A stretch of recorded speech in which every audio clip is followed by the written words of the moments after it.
새벽 5시 김옥부는 늘 그렇듯 조용히 일어났습니다.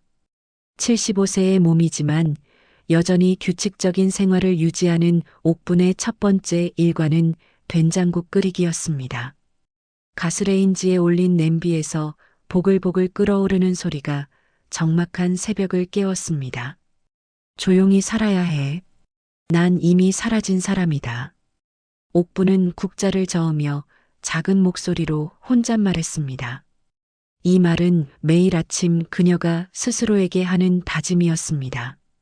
된장국 냄새가 부엌 전체를 감싸면서 옥분의 마음속에는 오래된 기억들이 스며들었습니다. 지하 단칸방에서 살던 시절이 떠올랐습니다. 남편과 갓 태어난 딸을 지키기 위해 얼마나 많은 것들을 버려야 했는지 그때의 절망적인 추위와 불안감이 아직도 생생했습니다.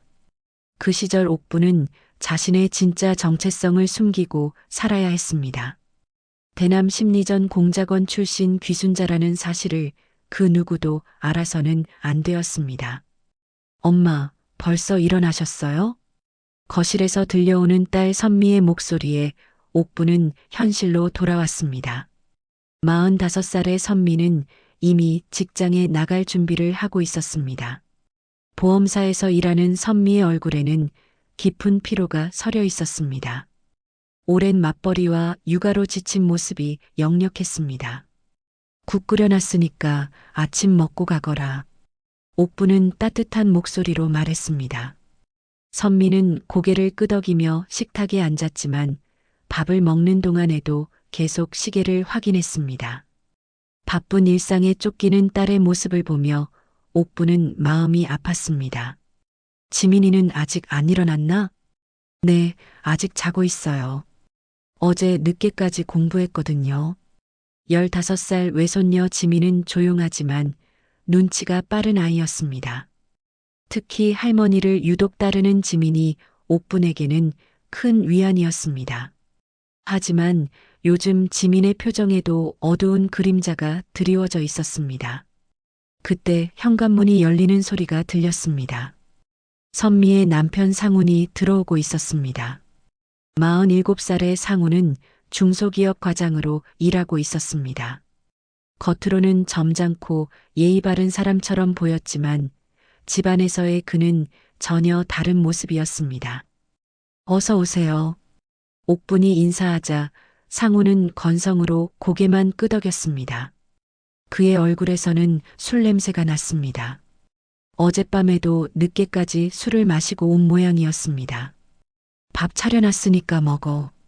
선미가 조심스럽게 말했지만 상훈은 짜증스러운 표정을 지었습니다. 아침부터 뭔 된장국이야. 매일 똑같은 것만 해놓고.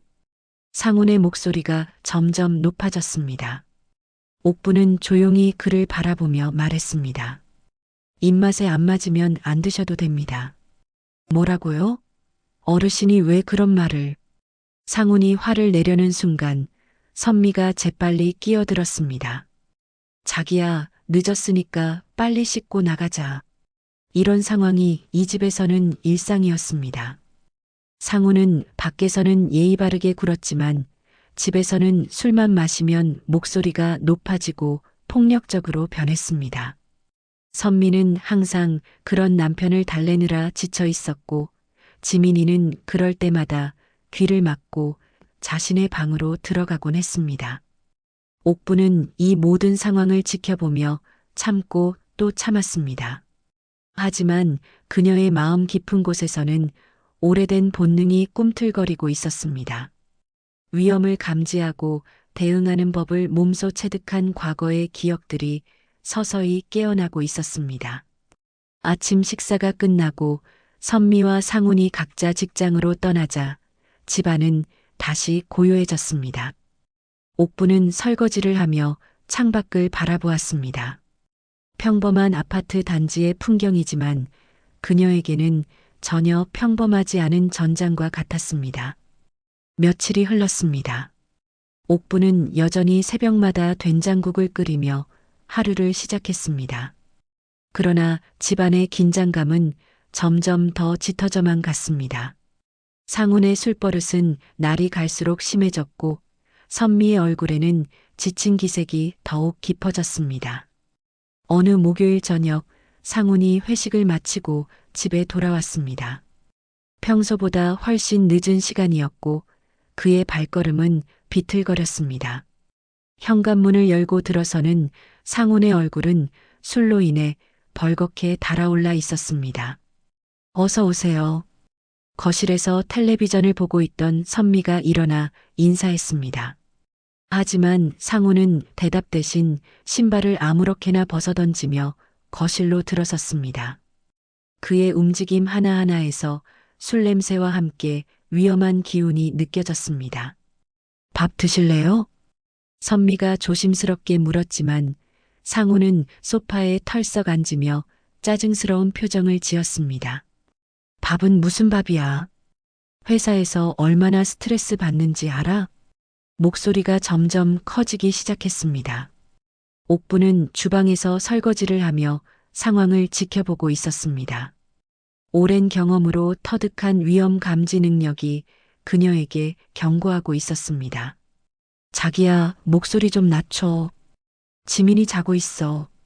선미가 달래려 했지만 상훈의 분노는 이미 임계점에 달해 있었습니다. 지민이가 뭐가 문제야? 아버지가 집에 왔는데 인사도 안 하고. 지민이는 시험 공부하느라 피곤해서. 피곤하다고? 요즘 애들은 다 그런 식이야. 버릇이 없어. 상훈이 갑자기 일어나며 소리를 질렀습니다. 그 순간 지민이의 방문이 살짝 열렸습니다. 겁에 질린 지민이가 조심스럽게 고개를 내밀었습니다. 아빠, 안녕하세요. 지민이의 작은 목소리가 들렸지만 상훈의 화는 더욱 치솟았습니다. 지금 와서 인사가 뭐야? 아버지가 집에 온 지가 언제인데. 자기야, 제발 조용히 좀 해. 이웃들이 다 들어. 선미가 상훈의 팔을 잡으려 했지만 상훈은 그 손을 거칠게 뿌리쳤습니다. 이웃들이 뭐가 중요해? 내 집에서 내가 큰 소리 내는 게 뭐가 문제야? 상훈의 목소리가 아파트 전체에 울려 퍼졌습니다. 옥부는 설거지하던 손을 멈추고 상황을 더욱 주의 깊게 살펴보았습니다. 그녀의 직감이 맞다면 오늘 밤은 평소와 다를 것이었습니다. 돈은 어떻게 벌 거냐? 보험 몇 개 팔아서 생활비가 나와. 상훈이 선미를 향해 소리를 지르며 다가갔습니다. 선미는 뒤로 물러서며 양손을 앞으로 내밀었습니다. 자기야, 제발. 아이가 보고 있어. 하지만 상훈은 이미 자제력을 잃은 상태였습니다. 그는 선미의 어깨를 거칠게 잡으며 흔들었습니다. 뭐가 문제인지 모르겠어. 남편이 힘들다는데 위로는 못할 망정. 그 순간 상훈의 손이 선미의 뺨을 향해 움직였습니다. 찰싹? 경직된 공기 속에서 뺨 맞는 소리가 집안 전체에 울려 퍼졌습니다. 선미는 뺨을 감싸며 주저앉았고 지민이는 엄마라고 외치며 울음을 터뜨렸습니다. 옥부는 그 순간을 놓치지 않았습니다. 그녀는 조용히 설거지를 마치고 수건으로 손을 닦았습니다. 그리고 천천히 거실을 바라보았습니다. 상우는 여전히 흥분한 채로 선미를 내려다보고 있었고 지민이는 울며 방문을 닫고 들어갔습니다. 이 집은 내가 알고 있는 전장이야. 옥분이 작은 목소리로 혼잣말했습니다. 그녀의 눈빛이 변하기 시작했습니다. 수십 년 동안 잠들어 있던 본능이 서서히 깨어나고 있었습니다. 이웃집에서 벽을 두드리는 소리가 들렸습니다. 조용히 좀 해요. 항의하는 목소리가 들렸지만 상우는 오히려 더 큰 소리로 욕설을 퍼부었습니다. 옥부는 차분하게 가스레인지 위에서 보글보글 끓고 있던 주전자를 내렸습니다. 그리고 천천히 자신의 방으로 걸어갔습니다. 방 안 깊숙한 곳에 있는 오래된 서랍을 열었습니다. 그 안에는 낡은 가죽 벨트가 하나 있었습니다. 수십 년 전부터 간직해온 그 벨트를 옥부는 조심스럽게 꺼냈습니다. 벨트의 무게감이 그녀의 손에 익숙하게 느껴졌습니다. 거실에서는 여전히 상훈의 고성이 계속되고 있었습니다. 선미는 바닥에 주저앉은 채 소리 없이 울고 있었습니다. 지민이의 방에서는 더 이상 소리가 들리지 않았습니다. 아마도 귀를 막고 이불을 뒤집어 쓰고 있을 것이었습니다. 옥부는 벨트를 손에 쥐고 방문을 열었습니다. 그녀의 마음속에는 이미 결심이 서 있었습니다. 더 이상 참을 수 없었습니다. 이 집에서 일어나고 있는 폭력을 그냥 지켜볼 수는 없었습니다. 그날 밤 옥부는 잠들지 않았습니다. 벨트를 손에 쥐고 앉아서 내일의 계획을 세웠습니다. 그녀는 알고 있었습니다. 상훈 같은 사람은 말로는 절대 바뀌지 않는다는 것을, 그리고 이런 상황에서는 강력한 메시지가 필요하다는 것을 말입니다. 다음 날 저녁 상훈은 또다시 술에 취한 채로 집에 돌아왔습니다. 어제 일어난 일에 대해서는 아무런 사과도 없었습니다. 오히려 그는 평소보다 더 거만한 태도로 집안을 휘젓고 다녔습니다. 선미는 뺨에 멍이 아직 가시지 않은 채로 조심스럽게 그의 눈치를 살피고 있었습니다. 저녁 뭐 했어? 상훈이 소파에 앉으며 건성으로 물었습니다. 선미는 부엌에서 미리 준비해둔 반찬들을 식탁에 차리며 대답했습니다. 김치찌개 끓였어요. 좋아하시는 거로. 김치찌개? 매일 똑같은 것만 해놓고. 상훈의 목소리에는 벌써부터 불만이 섞여 있었습니다. 옥부는 주방에서 설거지를 하며 상황을 지켜보고 있었습니다. 어젯밤 내린 결심이 그녀의 마음을 더욱 단단하게 만들었습니다. 지민이가 방에서 나와 조용히 인사했습니다. 아빠 안녕하세요. 하지만 상훈은 지민이를 흘깃보며 냉정하게 말했습니다. 너 요즘 성적이 어떻게 나왔냐? 그냥 보통이에요. 보통? 보통이 뭐야? 학원비가 얼마나 드는지 알아? 상훈의 목소리가 점점 날카로워졌습니다. 지민이는 고개를 숙이며 대답했습니다. 죄송해요. 죄송하다고 성적이 오르냐? 요즘 애들은 다 이런 식이야. 식사가 시작되었지만 분위기는 이미 얼어붙어 있었습니다. 상훈은 술을 마시며 계속해서 불평을 늘어놓았습니다. 회사 동료들에 대한 험담, 생활비에 대한 불만, 그리고 가족들에 대한 비난까지 쏟아내었습니다. 당신들이 뭘 아냐? 밖에서 얼마나 힘든지. 선미가 조심스럽게 입을 열었습니다. 자기야, 우리도 나름대로 열심히 살고 있잖아. 열심히? 뭘 열심히 해? 보험 몇 개 팔아서 돈 되는 게 뭐야? 상훈이 젓가락을 내려치며 소리를 질렀습니다. 그 순간 그의 손이 다시 선미를 향해 움직였습니다. 하지만 이번에는 멈추지 않았습니다. 찰싹? 또다시 뺨 맞는 소리가 집안에 울려 퍼졌습니다. 선미는 의자에서 떨어지며 바닥에 주저앉았습니다. 지민이는 엄마라고 외치며 울음을 터뜨렸습니다. 그 순간 주방에서 허리띠를 손에 쥔 옥분이 천천히 나타났습니다. 그녀의 걸음걸이는 침착했지만 눈빛에는 결연한 의지가 담겨 있었습니다. 상훈은 처음에는 옥분을 알아차리지 못했습니다. 여전히 흥분한 채로 선미를 내려다보고 있었기 때문입니다. 옥분은 말없이 상훈 앞으로 걸어갔습니다. 그리고 그의 바로 앞에 서서 손에 든 허리띠를 바닥에 내려쳤습니다. 탁! 가죽 벨트가 바닥에 부딪히는 소리가 집안 전체에 울려 퍼졌습니다. 모든 것이 순간적으로 정적에 잠겼습니다. 상훈은 갑자기 나타난 옥분을 보며 당황했습니다. 선미는 바닥에 앉은 채로 할머니를 올려다보았습니다. 지민이는 울음을 멈추고 숨을 죽였습니다. 옥분은 상훈의 눈을 똑바로 바라보며 낮고 단호한 목소리로 말했습니다. 이 집, 내 마음대로 휘두를 곳 아냐? 상훈은 잠시 멈칫했습니다. 그는 지금까지 옥분을 그저 조용한 노인으로만 여겨왔습니다. 하지만 지금 그의 앞에 서 있는 옥분은 전혀 다른 사람 같았습니다. 그녀의 눈빛에는 오랜 세월 동안 쌓인 경험과 의지가 담겨 있었습니다. 어르신, 뭐 하시는 거예요? 상훈이 당황하며 물었지만 옥분은 대답하지 않았습니다. 대신 그녀는 허리띠를 다시 집어들었습니다. 그리고 천천히 상훈 주위를 돌며 말했습니다. 내가 살아온 세월 동안 너 같은 사람 많이 봤어. 옥분의 목소리는 조용했지만 강력했습니다. 상훈은 뒤로 물러서며 방어적인 자세를 취했습니다. 어르신이 왜 이러세요? 가족 일에 끼어들지 마세요. 가족 일? 옥분이 차가운 웃음을 지으며 말했습니다. 폭력은 가족 일이 아니야. 범죄지. 상훈의 얼굴이 붉어졌습니다. 그는 화를 내려고 했지만 옥분의 기세에 눌려 쉽게 말을 꺼내지 못했습니다. 무언가 위험한 기운이 그녀에게서 느껴졌기 때문입니다. 당신이 뭘 안다고. 나는 안다. 옥분이 단호하게 말했습니다.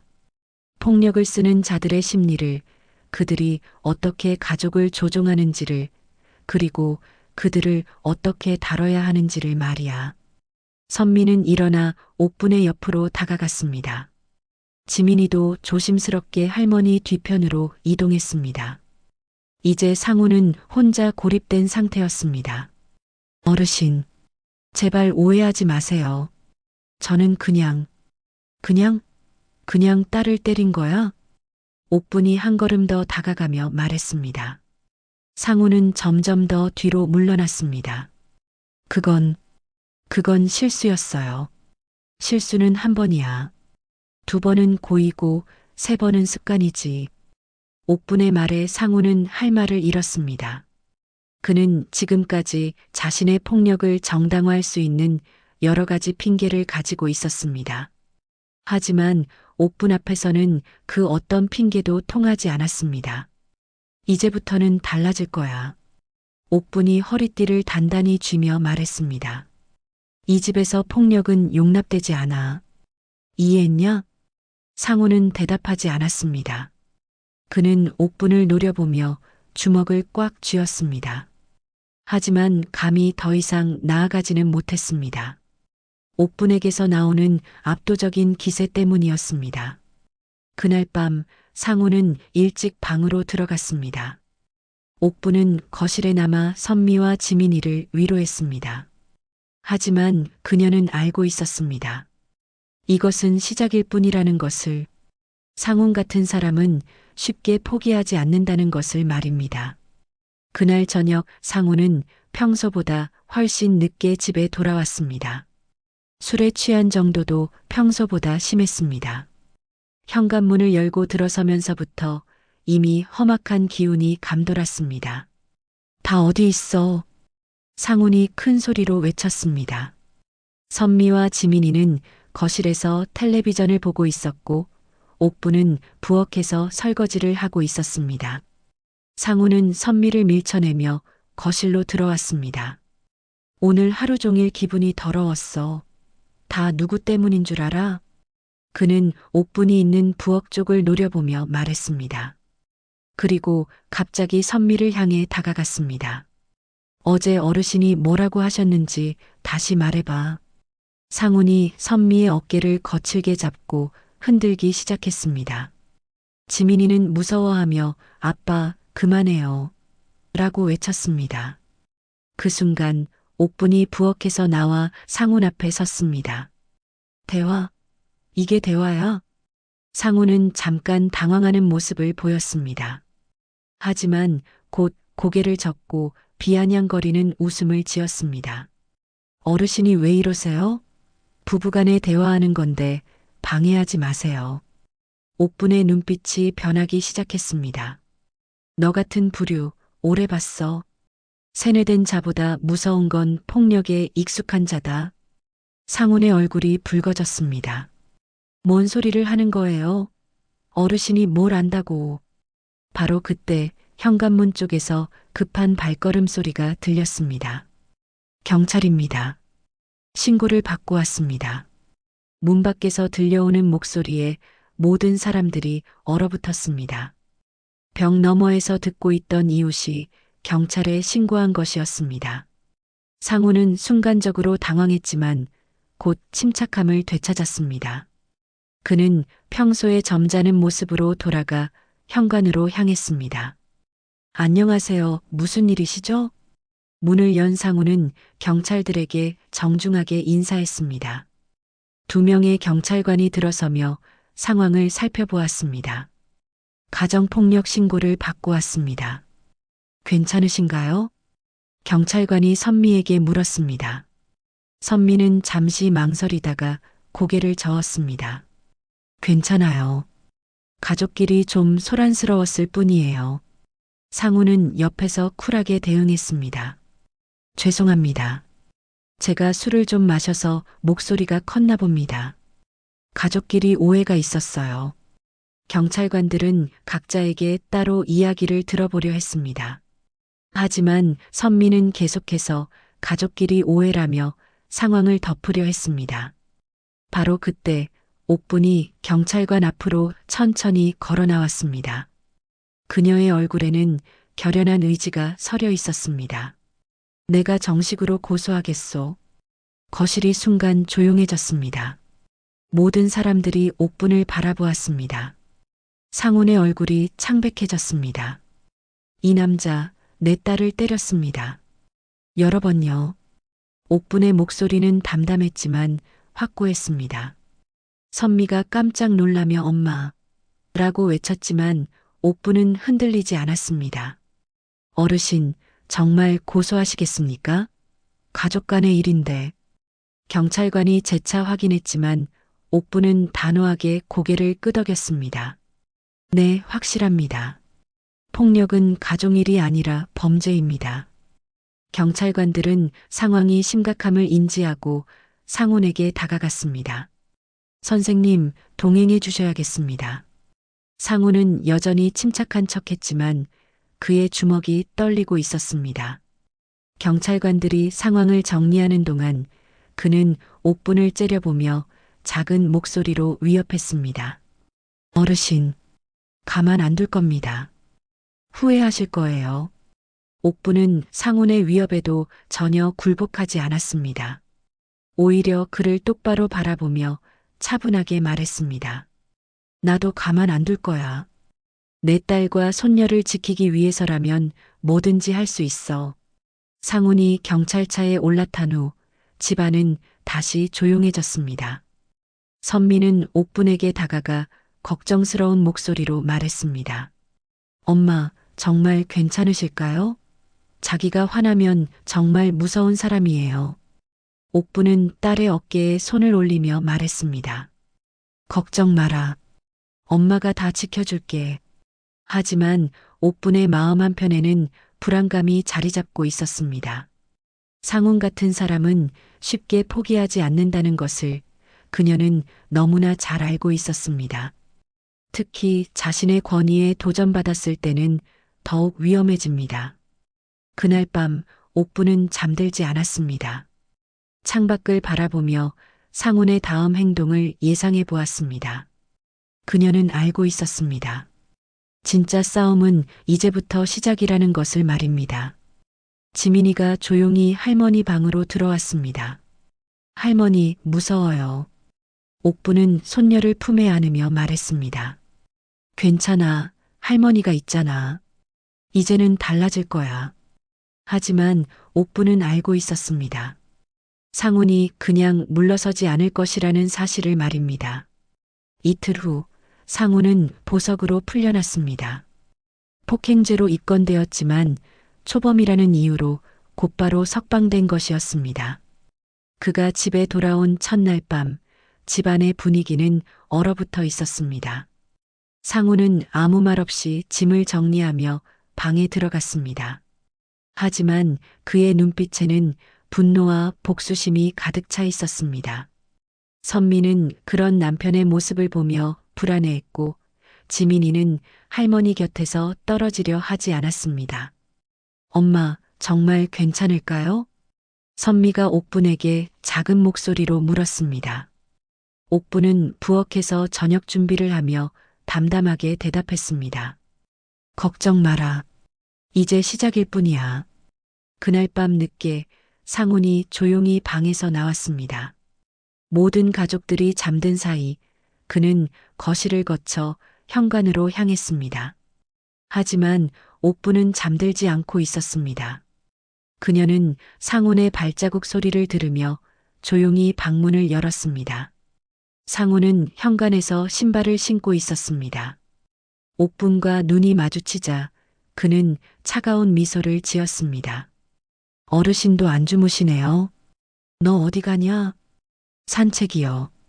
답답해서. 하지만 상훈의 표정에는 산책과는 거리가 먼 무언가가 숨어 있었습니다. 옥부는 직감적으로 위험을 느꼈습니다. 이 시간에 산책? 네, 머리 좀 식히고 올게요. 상훈이 문을 열고 나가려는 순간 옥분이 그를 불렀습니다. 상훈아. 네. 후회할 일은 하지 마라. 상훈은 잠시 멈칫했습니다. 그리고 뒤돌아보며 의미심장한 웃음을 지었습니다. 어르신도 후회할 일 하지 마세요. 상훈이 나간 후 옥부는 불안한 마음을 달랠 수 없었습니다. 그녀는 오랜 경험으로 상훈이 단순히 산책을 나간 것이 아니라는 것을 알고 있었습니다. 무언가를 계획하고 있는 것이 분명했습니다. 다음 날 오후 상훈이 일찍 퇴근했습니다. 평소와 달리 술을 마시지 않은 채로 집에 들어온 그는 이상하게 침착해 보였습니다. 오히려 그것이 더 불안했습니다. 어서 오세요. 선미가 인사했지만 상훈은 대답하지 않고 곧바로 옥분을 찾았습니다. 어르신, 잠깐 이야기 좀 할까요? 옥분은 주방에서 설거지를 멈추고 상훈을 바라보았습니다. 그의 목소리는 평소보다 낮고 차분했지만 그 안에는 위험한 기운이 흐르고 있었습니다. 무슨 이야기? 밖에서 이야기하죠. 가족들 앞에서 할 이야기는 아니니까요. 옥부는 잠시 망설였습니다. 하지만 곧 고개를 끄덕였습니다. 피할 수는 없는 일이었습니다. 두 사람은 아파트 단지 내 작은 공원으로 나갔습니다. 해가 지기 시작하는 시간이라 사람들이 거의 없었습니다. 상훈은 벤치에 앉으며 옥분에게도 앉으라고 했습니다. 어르신, 저를 왜 신고하셨습니까? 상훈의 목소리는 여전히 차분했지만 그의 주먹은 떨리고 있었습니다. 폭력을 썼으니까. 폭력이라고 하기엔 너무 과하신 것 같은데요. 부부간의 다툼이 있을 수 있는 거 아닙니까? 옥부는 상훈을 똑바로 바라보며 말했습니다. 다툼과 폭력은 달라. 그렇다면 어르신께서는 폭력을 안 써보셨나요? 상훈의 질문에 옥부는 잠시 침묵했습니다. 그 침묵을 본 상훈이 냉소적인 웃음을 지었습니다. 어르신도 과거가 있으시잖아요. 제가 조사해 봤거든요. 옥분의 표정이 굳어졌습니다. 상훈이 무엇을 알고 있는지 궁금했지만 겉으로는 평정을 유지했습니다. 뭘 조사했는데? 어르신 과거 신상 정보요. 뭔가 이상한 부분이 많더라고요. 상훈이 휴대폰을 꺼내며 말했습니다. 김옥분이라는 이름으로 살기 시작한 게 언제부터인지 아세요? 옥분은 대답하지 않았습니다. 하지만 그녀의 마음은 빠르게 돌아가고 있었습니다. 1985년부터더라고요. 그 이전 기록은 없어요. 신기하지 않습니까? 상훈이 옥분에게 더 가까이 다가왔습니다. 어르신, 혹시 북한에서 오신 건 아닙니까? 그 순간 옥분의 눈빛이 변했습니다. 수십 년 동안 숨겨왔던 비밀이 드러날 위기에 처한 것이었습니다. 가만 안 둘 겁니다, 어르신. 상훈이 위협적인 목소리로 말했습니다. 이 사실을 모든 사람들에게 알릴 겁니다. 선미에게도, 지민이에게도, 그리고 이웃들에게도요. 옥부는 여전히 침착했습니다. 오히려 상훈의 위협에 작은 웃음을 지었습니다. 그래서 그래서 고소를 취하세요. 그리고 앞으로 우리 가족 일에 끼어들지 마세요. 상훈이 마지막 카드를 꺼낸 것이었습니다. 하지만 옥분의 반응은 그가 예상한 것과 달랐습니다. 너는 모르는구나. 뭐요? 과거를 숨기고 살아온 사람이 얼마나 강한지를. 옥분이 일어서며 상훈을 내려다보았습니다. 내가 누구인지 정말 알고 싶으냐? 상훈은 순간 당황했습니다. 옥분의 기세가 예상과 완전히 달랐기 때문입니다. 당신 같은 자는 난 수십 명 다뤘어. 그 누구보다 잘 알아. 옥분이 상훈의 귀에 대고 작은 목소리로 속삭였습니다. 북한 대남 심리전 공작원 출신이야. 사람 다루는 법, 특히 당신 같은 겁쟁이 다루는 법을 전문적으로 배웠지. 상훈의 얼굴이 창백해졌습니다. 그러니까 조심해. 내가 진짜로 화나면 당신이 상상할 수 없는 일들이 벌어질 거야. 그날 밤 옥분이 집에 돌아왔을 때 지민이가 거실에서 기다리고 있었습니다. 평소라면 이미 잠들어 있을 시간이었지만 지민이는 할머니를 기다리며 깨어 있었습니다. 할머니, 어디 다녀오셨어요? 아빠랑 잠깐 이야기했단다. 옥분이 지민이 옆에 앉으며 말했습니다. 지민이는 할머니의 표정을 살펴보더니 조심스럽게 물었습니다. 할머니, 왜 그날 아빠 앞에서 겁 안 내셨어요? 그 질문에 옥분은 잠시 멈칫했습니다. 15살 손녀의 예리한 관찰력에 놀랐습니다. 겁이 없었던 게 아니야, 지민아. 옥분이 지민이의 손을 잡으며 말했습니다. 사람이 가장 두려워해야 할 건 침묵 속에서 폭력이 자라나는 거란다. 무슨 뜻이에요? 아무도 말리지 않으면 나쁜 일들은 점점 더 심해져. 그래서 누군가는 용기를 내야 해. 지민이는 할머니의 말을 곰곰 생각해 보더니 고개를 끄덕였습니다. 할머니는 정말 용감하세요. 용감한 게 아니야. 그냥 더 이상 참을 수 없었을 뿐이지. 그때 선미가 부엌에서 나왔습니다. 그녀의 얼굴에는 걱정이 가득했습니다. 엄마, 자기가 뭐라고 했어요? 별거 아니야. 그냥 협박 좀 하고. 옥분은 담담하게 대답했지만 선미는 불안해했습니다. 엄마, 자기가 화나면 정말 무서운 사람이에요. 혹시 엄마한테 해코지라도 하면. 걱정 마라. 엄마가 다 처리할게. 하지만 옥분의 마음 한편에는 계획이 서고 있었습니다. 상훈이 자신의 과거를 알아낸 이상 더 이상 수동적으로 대응할 수는 없었습니다. 다음 날 아침 지민이가 학교에 가기 전에 옥분에게 다가왔습니다. 할머니, 저 상담 선생님께 이야기해도 될까요? 무슨 이야기? 집에서 일어나는 일들이요. 그리고 할머니가 저희를 지켜주신다는 이야기도요. 옥분은 잠시 생각해 보더니 고개를 끄덕였습니다. 그래, 이야기해봐라. 어른들한테 도움을 청하는 건 좋은 일이야. 지민이가 학교에 간 후 옥분은 자신의 방으로 들어가 오래된 철제 상자를 꺼냈습니다. 지하 창고 깊숙한 곳에 숨겨두었던 상자였습니다. 상자 안에는 낡은 북한 명찰과 심리전 교재, 그리고 변조된 신분증들이 들어 있었습니다. 수십 년 동안 봉인해 두었던 과거의 증거들이었습니다. 당신 같은 자는 난 수십 명 다뤘어. 옥분이 명찰을 손에 들며 중얼거렸습니다.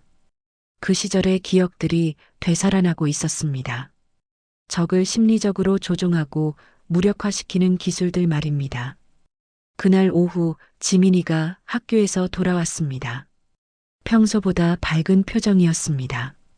할머니, 상담 선생님이 할머니 만나보고 싶다고 하세요. 그래, 왜? 할머니가 저희를 어떻게 도와주셨는지 듣고 싶다고 하시더라고요. 그리고 지민이가 잠시 망설이더니 말을 이었습니다. 아동보호기관에서도 연락이 올 거래요. 옥분은 예상했던 일이었습니다. 하지만 나쁘지 않았습니다. 오히려 더 많은 사람들이 이 상황을 알게 되는 것이 유리할 수도 있었습니다. 그날 저녁 상훈이 평소보다 일찍 집에 왔습니다. 그의 표정은 어제와 달리 초조해 보였습니다. 지민아, 학교에서 뭐 했냐? 상훈이 지민이에게 물었습니다. 지민이는 할머니를 바라보더니 당당하게 대답했습니다. 상담 선생님과 이야기했어요. 뭔 이야기? 가족 이야기요. 상훈의 얼굴이 굳어졌습니다. 그는 옥분을 노려보며 말했습니다. 어르신, 이런 식으로 나오시면 저도 가만히 있지 않겠습니다. 그래, 어떻게 할 건데? 옥분이 담담하게 물었습니다. 상훈은 주머니에서 휴대폰을 꺼냈습니다. 이미 몇 사람들에게 어르신 이야기를 했습니다. 북한 출신이라고요. 그래서 곧 소문이 퍼질 겁니다. 어르신이 누구인지 모든 사람들이 알게 될 거예요. 옥분은 웃음을 지었습니다. 상훈이 예상했던 반응과는 정반대였습니다. 고마워. 덕분에 내가 할 일이 줄었네. 뭐라고요? 나도 내 과거를 공개할 준비를 하고 있었거든. 상훈이 당황하는 사이 옥분은 계속 말했습니다. 북한 대남 심리전 공작원 출신이라는 걸 숨길 필요가 없어졌으니까 말이야. 그 순간 상훈의 휴대폰이 울렸습니다. 전화를 받은 그의 표정이 점점 어두워졌습니다. 네, 네, 알겠습니다. 전화를 끊은 상훈이 옥분을 바라보았습니다. 아동보호기관에서 연락 왔습니다. 내일 조사관이 온다고 하네요. 잘 됐네. 나도 할 이야기가 많거든. 옥분의 침착함에 상훈은 점점 더 초조해졌습니다. 그가 가진 카드들이 하나씩 무력해지고 있었습니다. 어르신, 정말로 이렇게 나가실 겁니까? 당연하지. 내 딸과 손녀를 지키기 위해서라면 뭐든지 할 거야. 그날 밤 지민이가 할머니 방에 찾아왔습니다. 할머니, 무서워요. 아빠가 정말 화났어요. 괜찮아, 지민아. 이제 곧 끝날 거야. 옥분이 지민이를 안으며 말했습니다. 할머니가 예전에 어떤 일을 하셨는지 알게 되면 놀라지 말거라. 무슨 일이요? 나쁜 사람들로부터 사람들을 지키는 일이었어. 지금도 마찬가지고. 지민이는 할머니의 품에서 안정감을 느꼈습니다. 비록 모든 것을 이해할 수는 없었지만 할머니가 자신들을 지켜줄 것이라는 확신이 있었습니다. 다음 날 오전 아동보호기관 조사관이 집에 찾아왔습니다. 김수진이라고 자신을 소개한 조사관은 차분하고 전문적인 모습이었습니다. 상우는 평소에 점잖은 모습으로 조사관을 맞이했지만 그의 손은 미세하게 떨리고 있었습니다. 안녕하세요. 지민이 상담을 통해 신고가 접수되어서 왔습니다. 김수진 조사관이 거실에 앉으며 말했습니다. 옥부는 주방에서 차를 준비하며 상황을 지켜보고 있었습니다. 오해가 있었던 것 같습니다. 저희 가족은 상훈이 변명을 시작하려던 순간 옥분이 차를 들고 나왔습니다. 조사관님, 차 드세요. 감사합니다. 혹시 따로 이야기할 수 있을까요? 김수진이 옥분에게 물었습니다. 옥분은 고개를 끄덕이며 조사관을 자신의 방으로 안내했습니다. 방 안에서 김수진은 옥분에게 자세한 상황을 물어보았습니다. 지민이가 말하기로는 할머니께서 가정폭력을 막아주셨다고 하는데요. 맞습니다. 더 이상 참을 수 없었어요. 옥분이 담담하게 대답했습니다. 김수진은 옥분의 침착함에 조금 놀라며 계속 질문했습니다. 어떤 방식으로 막으셨나요? 제가 경찰에 신고했습니다. 그리고 그 사람 앞에서 제 입장을 분명히 했고요. 무서우시지 않으셨나요? 옥분은 잠시 웃음을 지었습니다. 조사관님, 저는 북한에서 온 사람입니다. 대남 심리전 공작원 출신이에요. 김수진의 눈이 커졌습니다. 예상하지 못한 고백이었습니다. 그래서 저 같은 사람들을 다루는 법을 알고 있어요. 겁을 주거나 협박으로 사람을 조종하려는 자들 말입니다. 김수진은 잠시 침묵했습니다. 그리고 조심스럽게 물었습니다. 그 사실을 가족들이 알고 있나요? 아직 모릅니다. 하지만 곧 알게 될 거예요. 바로 그때 거실에서 큰 소리가 들렸습니다. 상훈이 흥분하며 소리를 지르고 있었습니다. 이건 말이 안 돼요. 우리 가족 일에 왜 이렇게 간섭하는 거죠? 옥분과 김수진이 거실로 나가자 상훈은 더욱 흥분한 상태였습니다. 저 늙은이가 뭔지 아세요? 북한 간첩 출신이에요. 선미가 깜짝 놀라며 옥분을 바라보았습니다. 지민이도 학교에서 돌아와 상황을 지켜보고 있었습니다. 엄마, 정말이에요? 선미가 떨리는 목소리로 물었습니다. 옥분은 딸을 바라보며 고개를 끄덕였습니다. 그래, 정말이야. 1985년에 남한으로 왔어. 거실이 순간 조용해졌습니다. 상우는 승리한 듯한 표정을 지었습니다. 봤죠? 이런 사람이 우리 가족을. 그래서 더 잘 안다. 옥분이 상훈의 말을 자르며 말했습니다. 북한에서 심리전을 담당했기 때문에 너 같은 사람이 어떻게 가족을 조종하고 괴롭히는지 훤히 알고 있어. 김수진 조사관이 흥미롭게 상황을 지켜보고 있었습니다. 구체적으로 어떤 방식인가요? 먼저 고립시켜요. 가족들이 서로 소통하지 못하게 만들죠. 그 다음에는 두려움을 심어요. 언제 폭력이 터질지 모르게 만들어서 모든 사람들이 눈치를 보게 만들죠. 옥분이 상훈을 바라보며 계속 설명했습니다. 그리고 자신의 폭력을 정당화할 핑계를 만들어요. 스트레스, 경제적 어려움, 상대방의 잘못 등등 말이죠. 상훈의 얼굴이 점점 붉어졌습니다. 그만하세요. 당신이 뭘 안다고. 나는 안다. 옥분이 단호하게 말했습니다. 왜냐하면 나도 그런 기술들을 배웠거든. 하지만 나는 적을 상대로 썼지, 가족을 상대로 쓰지는 않았어. 그때 집 밖에서 소란스러운 소리가 들렸습니다. 창밖을 보니 기자들과 카메라맨들이 몰려와 있었습니다. 저기 방송국 사람들이에요. 지민이가 창가에서 말했습니다. 상훈이 어제 여러 사람들에게 퍼뜨린 소문이 언론까지 도달한 것이었습니다. 인터폰이 울렸습니다. 안녕하세요. KBS 뉴스입니다. 인터뷰 요청드립니다. 김수진 조사관이 당황하며 말했습니다. 어떻게 하시겠어요? 옥분은 잠시 생각하더니 인터폰에 대답했습니다. 잠깐만 기다려주세요. 그리고 가족들을 바라보며 말했습니다. 이제 모든 걸 공개할 때가 온 것 같네. 엄마, 정말 괜찮으세요? 선미가 걱정스럽게 물었습니다. 괜찮아. 숨길 것도 없고 부끄러울 것도 없어. 옥분이 현관으로 향하며 말했습니다. 오히려 내 경험이 다른 사람들에게 도움이 될 수도 있잖아. 기자들 앞에 선 옥분은 침착하게 인터뷰에 응했습니다. 네, 저는 전직 대남 심리전 공작원 출신 탈북자입니다. 하지만 지금은 단지 딸을 지키고 싶은 어머니일 뿐입니다. 가정폭력을 막기 위해 어떤 일을 하셨나요? 과거의 경험을 활용했습니다.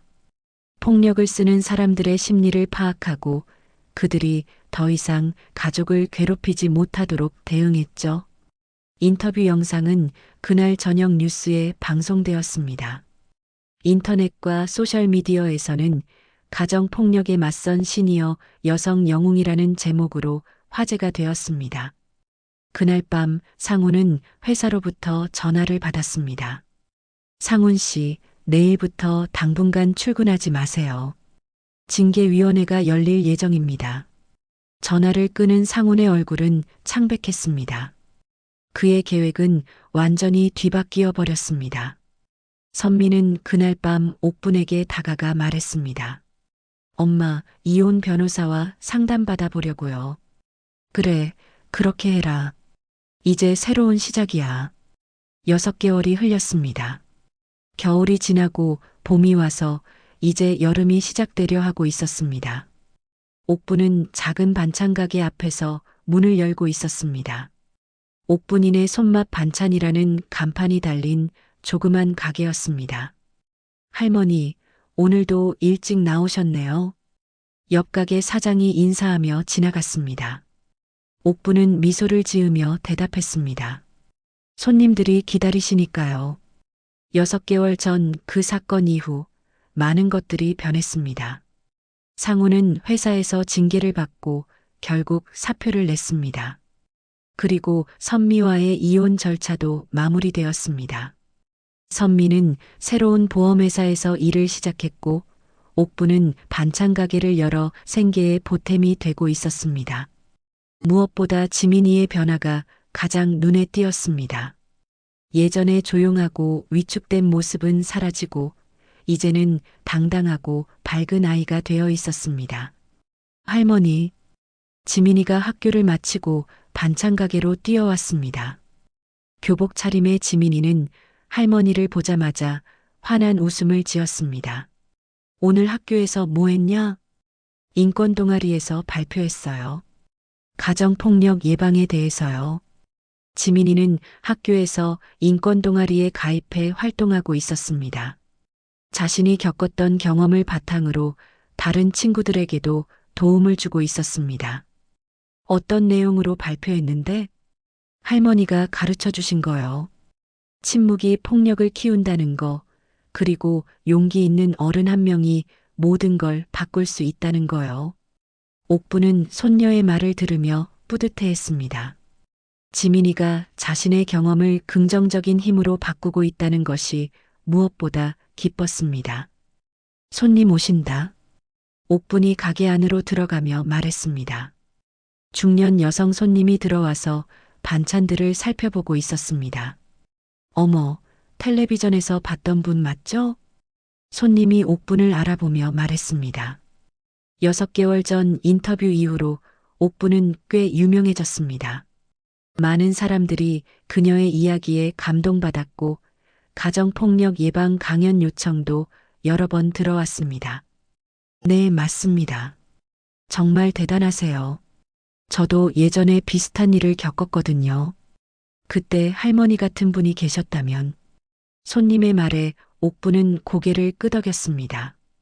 이런 이야기를 하는 사람들이 생각보다 많았습니다. 지금이라도 늦지 않아요. 용기 내세요. 네, 할머니 덕분에 힘이 납니다.